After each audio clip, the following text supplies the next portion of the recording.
भाई ये मीम वाली चीज़ ना सोशल मीडिया पे एक्टिव रहना और रेलेवेंट रहना मुझे लग रहा है चहल भाई ने शुरू करी है। जब उनके कुछ मीम जितने वायरल हुए थे वो हर गेम में कुछ ना कुछ फिर करते आए हैं। इस तरीके से उनका लेटने वाला जो पोज हो गया, आप भी कोशिश करते हो कि आप भी कुछ ऐसे रेलेवेंट रहो सोशल मीडिया पे या नहीं? नहीं मेरा ऐसा कुछ नहीं रहता, बट मेरा कभी कभार बन जाता है। लोग बना देते हैं। हाँ, अभी रानी ट्रॉफी में थोड़ी बहस भी हो गई थी तो लोगों ने बहुत बना दिया था, क्योंकि मेरा नाम भी यश था, जो यश उसका भी नाम भी यश था, तो वो थोड़ा मिसकम्युनिकेशन हो गया था। और थोड़ा सा मैच में ऐसा हो जाता है, क्योंकि मैच थोड़ा ऊपर नीचे चल रहा था तो वो चीज़ें ऐसी चलती रहती है, बट पब्लिक को एकदम से उसको हाइप कर दिया।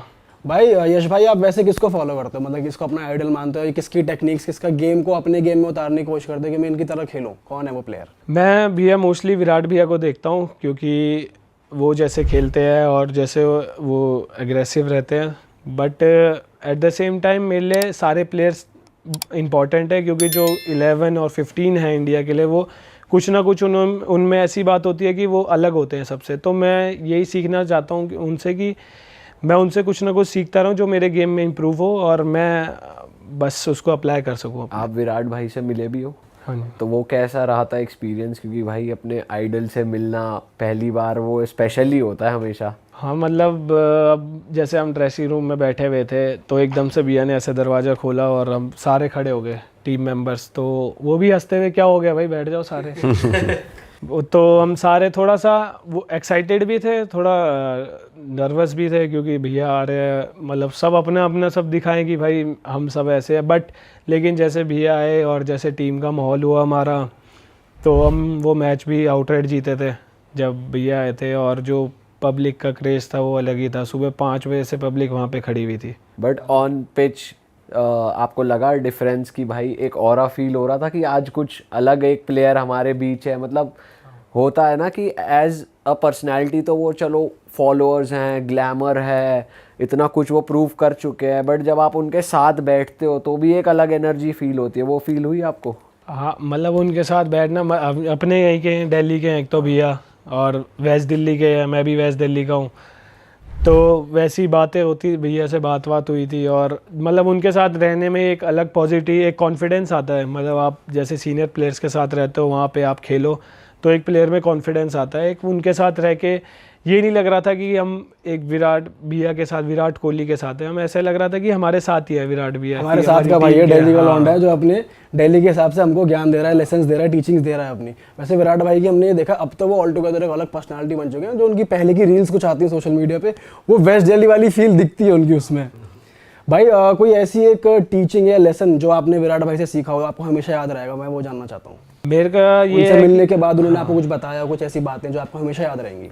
मेरे को भैया ने यही कहा था कि कभी अपना गेम मत चेंज करियो, और जैसे खेलता है वैसे ही खेलियो, और कभी डिसहार्टेड नहीं होना कि परफॉर्म हो रहा है नहीं हो रहा, बट उससे सीख के जल्दी से उसको ठीक करके आप ना कीप मूविंग। एक कीप मूविंग मेरे को बोला था कि लाइफ में हमेशा कीप मूविंग, मतलब चलते रहना, उस चीज़ पे स्टिक मत होना कभी, अपनी लाइफ में चलते रहो, सीखते रहो और उसको अपने इम्प्लीमेंट करते रहो। भाई सिंस आपने बहुत मेजर सर्जरी से रिकवर करा, सिमिलरली ऋषभ भाई आपके बहुत अच्छे दोस्त भी हैं, ऋषभ पंत भाई, उन्होंने भी बहुत मेजर एक्सीडेंट से रिकवर करा। तो जब आप रिकवर कर रहे थे, आपने उनसे कुछ पूछा था कि भाई मेरे को अब डिफ़िकल्टी हो रही है, थोड़ा टिप्स दो, या आपने उनकी जर्नी देखी, वो कुछ बताते हैं आपको?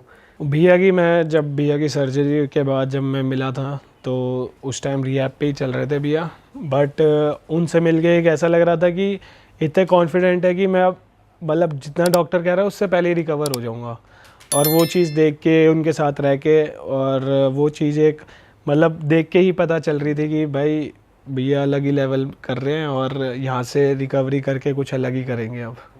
मतलब वो सीखने को भी मिला मेरे को जब मेरी सर्जरी हुई थी, तो मेरे को भी यही था कि भाई जल्दी से जल्दी मैं इसको रिकवर करूं और जल्दी से फील्ड में जाऊं। और भाई जैसे आप दिल्ली कैपिटल्स में खेल चुके हो और डीसी की एक इमेज भी ऐसी बन चुकी है, दिल्ली वाले सोचते हैं यार जीत क्यों नहीं रही कोई भी ट्रॉफी, क्या हो रहा है?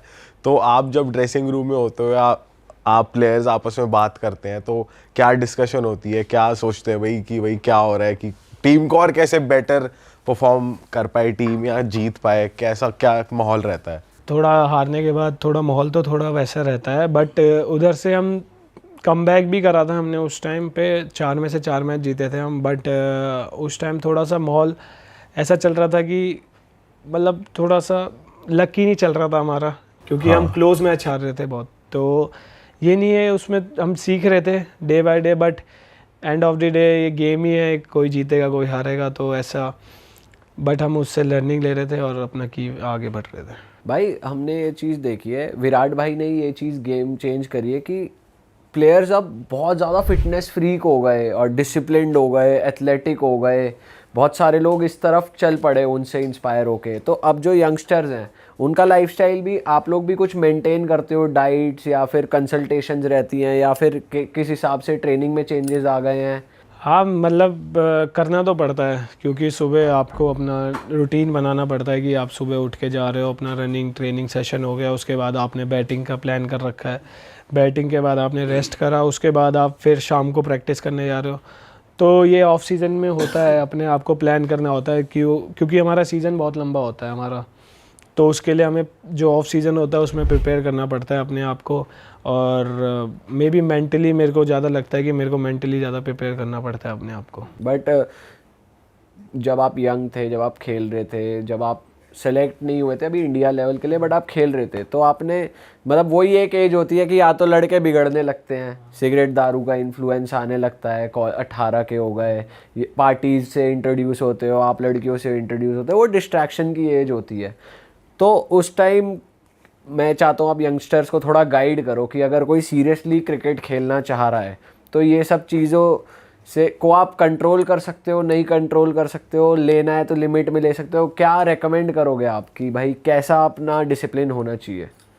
मेरे हिसाब से भी ऐसा होना चाहिए कि आपने ये सारी चीज़ें आप कभी भी कर सकते हो, ये इसका कोई वो नहीं है, बट आपने जो आपका लाइफ का गोल है और आपको जो अचीव करना है, बट फिर तो उसके बाद उसमें पूरी जान दे दो अपनी कि मेरे को ये करना है तो फिर करना है। उसके बाद 7 बजे शाम तक करना है तो उसके बाद आप जाओ डिनर पे जाओ, अपना जाओ अपने फ्रेंड्स के साथ घूमो, वो चीज़ एक अलग है। उसके लिए भी एक टाइम आएगा कि आपको पता चल जाएगा कि मेरे को क्या क्या चीज़ें सूट कर रही है, क्या चीज़ें नहीं सूट कर रही, बट वो जितना जल्दी सीख जाओगे आप उतना जल्दी डे बाय डे इम्प्रूव हो जाओगे। एंड ऑफ द डे आपको गेम ही खेलना है और उसको आप 100% नहीं दोगे तो फिर कोई फ़ायदा नहीं है, फिर आपको वैसे रिजल्ट नहीं मिल पाएंगे अपने आप पे। भाई कोई आप ऐसा मोमेंट बताओ जब आप खेल रहे थे इंडिया के लिए, तो कोई ऐसा इंटेंस मोमेंट हो गया हो कि आप मतलब नर्वसनेस और इस प्रेशर इतना हो गया हो कि भाई इसमें क्या करें, कोई था ऐसा मोमेंट जब आप खेल रहे थे इंडिया के लिए? उस टाइम अभी हमारा एक मैच था, हम इंडिया ही खेल रहे थे श्रीलंका में। अच्छा। तो उस टाइम हमारा मैच चल रहा था, बांग्लादेश के साथ मैच चल रहा था और हम अराउंड 220 आउट हो गए थे। अरे वाह, आपने ये वीडियो यहाँ तक देख ली भाई, तुमने हमारी मेहनत सफल कर दिया, तुम ही लोग हो असली रियल हिट।